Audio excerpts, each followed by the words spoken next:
महत्वपूर्ण बातें मिलती जाएं, मेरा उद्देश्य ही। इस गजेंद्र, गज और ग्राह के चरित्र का सार क्या है?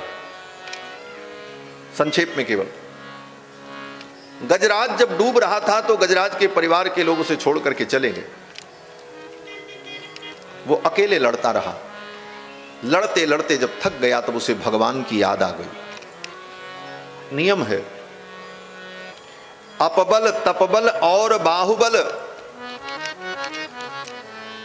चौथो बल है दाम, सूर किशोर कृपाते सब बल हारे को हरि नाम। जब जीव हार जाता है तब वो भगवान हरि का स्मरण करता है। गजराज जब हार गया तो भगवान हरि का स्मरण करने लगा। राजा परीक्षित ने यहां पर पूछा है सुखदेव जी से, गुरुदेव ये तो हाथी था, पशु, इसे भगवान की याद क्यों आई? नारायण विराजे, इसे भगवान की याद कैसे आ गई? विपत्ति में पशु था, इसको इतनी बुद्धि कैसे आई कि हम भगवान को पुकारें? तो सुखदेव जी कहते हैं, प्राग जन्मनि अनुशिक्षितम, पूर्व जन्म के संस्कार के कारण गजराज को भगवान की याद आ गई। पूर्व जन्म में इसने भगवान की भक्ति की थी। देखो, किसी जन्म में आप भगवान की भक्ति कर लो तो कहीं ना कहीं जाकर के उसका फल आपको मिलेगा। आप भगवान के चरणों तक पहुंच जाओ। यही भक्ति मार्ग की विशेषता है। यह विशेषता ज्ञान मार्ग में, कर्म मार्ग में, योग मार्ग में नहीं है, यह भक्ति मार्ग में विशेषता। योग मार्ग में आप चलो, लेकिन चल पड़े तो ठीक है, पहुंच गए ठीक है, नहीं पहुंचे तो क्या होगा? बोले योग भ्रष्ट। कर्म मार्ग में आप चले और कर्म मार्ग में आपको सफलता नहीं मिली, बिगड़ गया मार्ग, तो बोले कर्म भ्रष्ट। ज्ञान के मार्ग पर चले और पतन हो गया, बोले ज्ञान के मार्ग पे भी पतन होता? बोले होता है। रामचरितमानस पढ़ लेना। चारों वेदों ने जब भगवान की स्तुति की तो वेदों ने कहा कि जे ज्ञान मान विमत्त तव भव हरणि भक्ति न आदरी, ते पाई सुर दुर्लभ पदादपि परत हम देखत हरि। उनका पतन हो गया। तो ज्ञान भ्रष्ट, योग भ्रष्ट, कर्म भ्रष्ट, ये शब्द आपने सुना है, लेकिन कभी भक्ति भ्रष्ट शब्द नहीं सुना हो। भक्ति भ्रष्ट होती ही नहीं। अगर आप भगवान की भक्ति में लगे हैं तो कुछ भी हो जाए आप भ्रष्ट नहीं हो सकते। कहीं न कहीं आप ठाकुर के चरणों में पहुंच ही जाएंगे। क्योंकि गीता में भगवान ने कहा, न मे भक्त प्रणश्यति, मेरे भक्त का कभी प्रणाश होता ही नहीं। तो पूर्व जन्म के संस्कार के कारण गजराज को भगवान की याद आ गई और गजराज ने भगवान को पुकारा। अब इस प्रसंग का दूसरा महत्वपूर्ण बिंदु यह है कि गजराज ने 28 श्लोकों में भगवान की स्तुति की है। लगभग 28 श्लोक है जहां तक मुझे ध्यान है।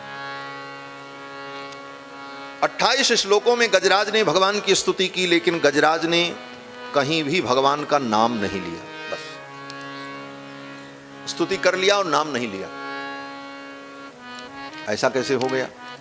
आप किसी की स्तुति करोगे तो कहना पड़ेगा, राम जी की स्तुति करोगे तो पहले ही नाम लेना पड़ेगा, श्री रामचंद्र कृपाल भजमन। कृष्ण भगवान की स्तुति करोगे तो कहोगे कृष्णाय वासुदेवाय हरे परमात्मने। शंकर भगवान की स्तुति करोगे तो कहोगे भवानी शंकरौ वंदे। नाम तो लेना ही पड़ेगा। लेकिन वाह, गजराज भी कितना बुद्धिमान। गजराज ने 28 श्लोकों में भगवान की स्तुति की, लेकिन नाम कहीं नहीं लिया। गजराज स्तुति करता रहा, पूरी स्तुति पूरी हो गई, सब देवता सुन रहे थे, कोई उसकी रक्षा के लिए नहीं आए। क्यों नहीं आए? देवता सोच रहे थे तो हमारा नाम ही नहीं ले रहा, हम क्यों जाएं? भगवान का भी नाम नहीं ले रहा था, लेकिन भगवान आए। आए तो भगवान ही उसकी रक्षा के लिए। भगवान क्यों आए? क्योंकि गजराज जो विशेषण, जो विशेषताएं बता रहा था, वो विशेषताएं तो भगवान में ही। गजराज ने कहा कि जो सारे ब्रह्मांड का स्वामी हो वो मेरी रक्षा करे। अब चाहे वो राम हो, चाहे कृष्ण हो, चाहे दुर्गा हो, चाहे गणपति हो, उसने नाम नहीं लिया। उसने कहा जो सारे ब्रह्मांड का स्वामी है वो मेरी रक्षा करे, जो सबके अंतरात्मा में बैठा है वो मेरी रक्षा करे। यस्मिन इदम यतश्चेदम, ये संपूर्ण सृष्टि जिस परमात्मा के अंदर है वो मेरी रक्षा करे। यतश्च इदम, जिस परमात्मा से सृष्टि उत्पन्न होती है वो मेरी रक्षा करे। अब कोई भी हो, A to Z, जो हो वो आ जाए मेरे सामने और मेरी रक्षा करे, मैं उसे पुकार रहा हूं। न ब्रह्मा आए, न भगवान शंकर आए, न भगवती आई, न गणपति आए, कोई नहीं आए। क्यों? बोले गजराज ये कह रहा था जो सारे ब्रह्मांड का नियामक परमात्मा हो वो मेरी रक्षा करे। और ये विशेषता इन देवताओं में नहीं थी। उन्होंने अपने गिरेबान में झांका और सबने यही सोचा कि ये तो परब्रह्म परमात्मा को बुला रहा। ये कथा, ये गजेंद्र का प्रसंग भागवत में परतत्व का निर्णय करने वाला प्रसंग है कि परम तत्व कौन है, सुप्रीम पावर कौन है, सुपर सोल कौन है, इस तत्व का निर्णय करने वाली ये कथा। आगे सुखदेव जी वर्णन करते हैं कि एवं गजेन्द्रमुपवर्णित निर्विशेषम ब्रह्मादयो विविध लिंग विदाभिमाना। एवं गजेन्द्रमुपवर्णित निर्विशेषम, गजराज ने निर्विशेष रूप से बिना नाम लिए स्तुति करता रहा, कोई देवता नहीं आए। ब्रह्मादयो विविध लिंग विदाभिमाना, ब्रह्मादिक देवता अपने अपने अभिमान में बैठे थे। उनको अभिमान क्या था? हम तो अमुक लोक के अधिष्ठाता हैं, हमको तो बुला ही नहीं रहा, बिना बुलाए क्यों जाएं? भले भले तुमको नहीं बुला रहा है महाशय, एक मानव धर्म क्या कहता है? कोई व्यक्ति पानी में डूब रहा हो, तुम देख रहे हो, अगर वो तुम्हें न भी बुलावे फिर भी तुम्हारा कर्तव्य बनता है कि तुम उसकी रक्षा करो। इस कर्तव्य का भी बोध इन देवताओं में नहीं था। इसीलिए सुखदेव जी ने बड़ी सुंदर चुटकी ली है इन देवताओं को। सुखदेव जी कहते हैं ब्रह्मादयो विविध लिंग विदाभिमाना, अपने अपने चिन्ह के अभिमान में। हाँ, चिन्ह क्या?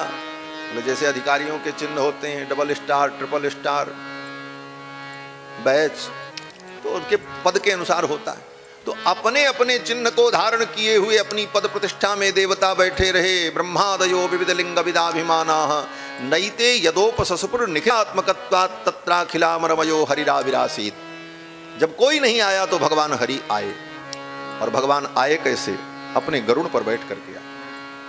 छंदोमयेन गरुड़ेन समुह्यमान, अपने वेदमय गरुड़ पर बैठ करके भगवान जब आए और गजराज को देखा, गजराज डूब रहा था, गजराज ने भगवान को देखा।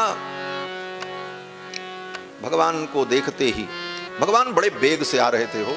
हाँ, इतने बेग से आ रहे थे कि भगवान का पीतांबर आकाश में उड़ रहा था, गले की बनमाला हल्लोरित हो रही थी, अलकावली उड़ उड़ करके मुख के ऊपर आ रही थी, बार बार भगवान को हटाना पड़ रहा था, इतनी त्वरा में भगवान आ रहे थे। भक्त ने वर्णन किया, गज निरख्यो फहरान बसन की, ललक लग्यो मुख कमल बिलोकन भूल गई गजग्राह ग्रसन। गजराज भगवान के सौंदर्य को देख करके भूल गया कि ग्राह ने मुझे पकड़ रखा है। बनमाला हलरत ही ऊपर, पीतांबर कटि फेंट कसन की, गज निरख्यो फहरान बसन की, ललक लग्यो मुख कमल बिलोकन भूल गई गजग्राह ग्रसन की। गजराज भगवान को देख करके प्रसन्न हो गया, गोविंद आ गए, सारे दुख निवृत्त हो गए। गजराज ने सोचा मैं भगवान को क्या अर्पित करूं, ये भगवान है, परमात्मा है। गजराज ने तुरंत उसी सरोवर से एक कमल पुष्प उखाड़ा और उस कमल पुष्प को भगवान को अर्पित किया। नारायणाखिल गुरो भगवन नमस्ते, उच्छिप्य सांबुज करम गिरिमाह कृच्छान, नारायणाखिल गुरो भगवन नमस्ते। कमल पुष्प अर्पित किया भगवान को। एक हाथ से भगवान ने उसके द्वारा अर्पित कमल पुष्प को ले लिया और दूसरे हाथ से भगवान ने गजराज की सूंड को पकड़ा और ग्राह के सहित गजराज को भगवान ने बाहर निकाल लिया। और बाहर निकालने के बाद चक्रेण नक्र बदनम विनिपाट्य तस्मात्, अपने चक्र के द्वारा ग्राह के मस्तक को भगवान ने काट दिया। अब यहां पर सुखदेव जी कहते हैं संपश्यता संपश्यता मुमुच दुस्त्रियाण, देवताओं के संपश्यताम, देखते देखते भगवान ने गजराज को बचा लिया। यहां पर सुखदेव जी ने इन देवताओं के ऊपर व्यंग किया। संपश्यताम, ये व्यंग है। क्या अर्थ है? बोले सुखदेव जी कहते हैं सब देवता देख रहे थे। क्यों? बोले ये देखने ही लायक हैं और किसी लायक तो है नहीं, ये तमाशा देखें और इनसे तो कुछ होने वाला नहीं। और ये देवता तमाशा ही देखते रहे और ठाकुर ने अपने गजराज को बचा लिया, लेकर के वैकुंठ पहुंचे। जब वैकुंठ पहुंचे तो एक नया पार्षद खड़ा था, शंख चक्र गदा पद्म धारण किए। भगवान ने लक्ष्मी जी से पूछा, देवी ये पार्षद कौन है? लक्ष्मी जी ने कहा, जिसका उद्धार करने आप गए थे वही तो है। भगवान ने कहा, जिसका उद्धार मैंने किया है उस गजराज को तो मैं अपने साथ लेकर के आया हूं, ये पहले से कौन आ गया? तो लक्ष्मी जी ने मुस्कुराते हुए कहा, प्रभु यही तो बात है, जो आपके चरणों की भक्ति करते हैं, जो आपके चरणों का आश्रय लेते हैं, उनको मुक्ति मिलेगी कि नहीं मिलेगी इसमें तो संदेह हो सकता है, लेकिन जो आपके भक्तों के चरण का आश्रय लेते हैं उनकी मुक्ति तो निश्चित है, उनका निश्चित कल्याण होता है। भगवान ने कहा इसका मतलब? लक्ष्मी जी ने कहा कि सिद्धिर्भवति वानेति संशयोच्युत सेविनाम, अच्युत की सेवा करने वाले को सिद्धि मिलेगी कि नहीं इसमें तो संदेह है, लेकिन न संशयोस्ति तद भक्त परिचर्यारतात्मनाम, जो भगवान के भक्तों के भक्त हैं उनकी सिद्धि में संदेह नहीं है। लक्ष्मी जी ने कहा, महाराज गजराज आपका भक्त है, गजराज ने आपके चरणों की भक्ति की और ग्राह ने आपके भक्त गजराज के चरण को पकड़ा था, ये तो आपके भक्त के चरण का आश्रय ले चुका था, इसलिए इसको पहले मुक्ति मिल गई और आपके भक्त को बाद में मुक्ति। इसको कहते हैं भागवत शेषत्व। बड़ा हमारे आचार्यों ने तो खूब लिखा है इस पे, सब अनंत साहित्य है महाराज। भागवत शेषत्व क्या है? हम भगवान के अधीन हैं, भगवान हमारे स्वामी और नियामक हैं। इससे भी उच्च कोटि की भक्ति है कि हम भगवान के भक्तों के अधीन हैं, भक्त ही मेरे नियामक हैं, भक्त ही मेरे जीवन के आधार हैं, भगवान के भक्त ही मेरे आराध्य हैं। ये भावना सर्वोत्कृष्ट भावना मानी जाती है, ये भक्ति की चरम सीमा है। इसको भागवत शेषत्व कहा जाता है हमारे वैष्णव सिद्धांत में। तो भागवत शेषत्व जो है, भगवान के भक्तों का संबंध, यह जीव की मुक्ति का बहुत बड़ा कारण है। आप भक्ति न करो, लेकिन भगवान के भक्तों से आपका संबंध है, आप भगवान के भक्तों का आदर करते हो, उनकी सेवा करते हो, उनको अपना मानते हो और वे भगवान के भक्त आपको अपना मानते हैं, समझ लो आपकी मुक्ति कन्फर्म है, वैकुंठ कन्फर्म है। आप कुछ मत करो, वैकुंठ मिलेगा। और एक दो नहीं, सैकड़ों ऐसे उदाहरण हैं। हिरण्यकश्यपु को मिला कि नहीं मिला बताओ? भगवान ने संविधान ही बना दिया, भक्त का संबंधी होगा उसे हम वैकुंठ दे देंगे। ध्रुव जी के प्रसंग में भी यही हुआ। फिर से मैं कह देता हूं, ध्रुव जी महाराज जब वैकुंठ जाने लगे विमान में बैठकर, तो थोड़ी दूर विमान जब चला तो ध्रुव जी सोचने लगे, आज मैं विमान में बैठकर भगवान के धाम जा रहा हूं, ये सौभाग्य मुझे मिला जो बड़े बड़े योगियों को नहीं मिलता। ये मुझे इसलिए मिला कि मेरी मां सुनीत ने मुझे कहा था तुम भगवान की भक्ति करो। मेरी मां ने ये कृपा की, उसने मुझे ये मार्ग दिखाया। आज मेरी मां की क्या स्थिति होगी, मरने के बाद मेरी मां कहां गई होगी, किस लोक में होगी, उसकी क्या गति भई होगी। ये ध्रुव जी ने सोचा और ध्रुव जी को दुख होने लगा। विमान में बैठे हुए जो वैमानिक पुरुष थे, विमान चलाने वाले वैमानिक पुरुष लोग थे, उन लोगों ने ध्रुव जी के भाव को समझ लिया और उन्होंने कहा, महाराज आप चिंता न करें, आप अपनी मां के विषय में सोच रहे हैं, मेरे मां की क्या गति भई होगी।